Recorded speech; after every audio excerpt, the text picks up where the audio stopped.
آج آپ اپنی پوری زندگی پہ غور کریں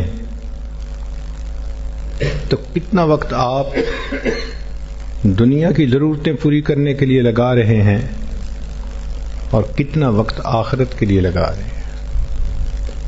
ہمارے اسکیجول میں ٹائم ہی نہیں ہوتا کہ ہم نے آخرت کے لیے بھی وقت لگانا ہے. زندگی کی ترتیب ایسی بن گئی. یہ ذہن میں رکھیں کہ جس گھر میں آبادی نہ ہو وہ گھر شیاطین کا جنوں کا مسکن بن جاتا ہے، بے آباد گھر. اسی طرح جس دل کو آباد نہ کیا جائے وہ دل بھی شیاطین کا مسکن بن جاتا ہے.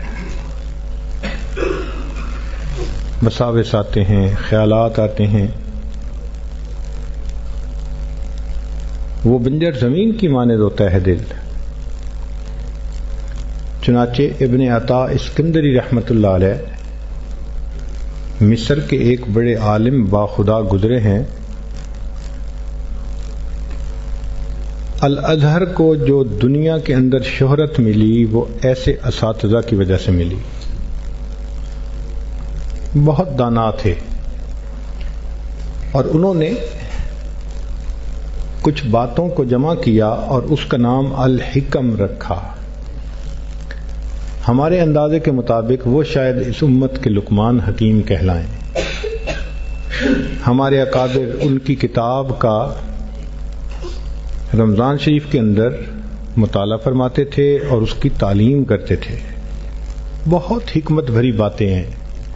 ذکر و سلوک والوں کے لیے یا جن لوگوں نے اللہ سے اپنا تعلق جوڑنا ہو ان لوگوں کے لیے بہت نفع والی باتیں انہوں نے کہی ہیں.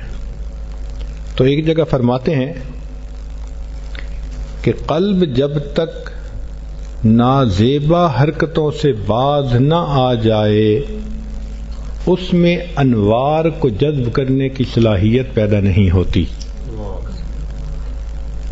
نازیبا حرکتوں سے کیا مراد؟ ادھر دیکھا تو یہ بھی دل میں، ادھر دیکھا تو یہ بھی دل میں، ہر چیز کی تمنا دل میں. یہ دل کی نازیبا حرکتیں ہیں. دل پھینک بن جانا، جس کو دیکھا اسی سے محبت. تو فرماتے ہیں کہ قلب جب تک نازیبا حرکتوں سے باز نہ آ جائے اس میں انوار کو جذب کرنے کی صلاحیت ہی پیدا نہیں ہوتی. اور ایک جگہ فرماتے ہیں کہ جس طرح اللہ رب العزت عمل مشترک کو پسند نہیں فرماتے اللہ تعالیٰ قلب مشترک کو بھی پسند نہیں فرماتے. اگر کوئی بھی عمل کیا جائے اللہ کے لیے لیکن لوگوں کو دکھائیں تو وہ عمل مشترک کہلاتا ہے. اللہ ایسے عمل کو ٹھوکر لگا دے.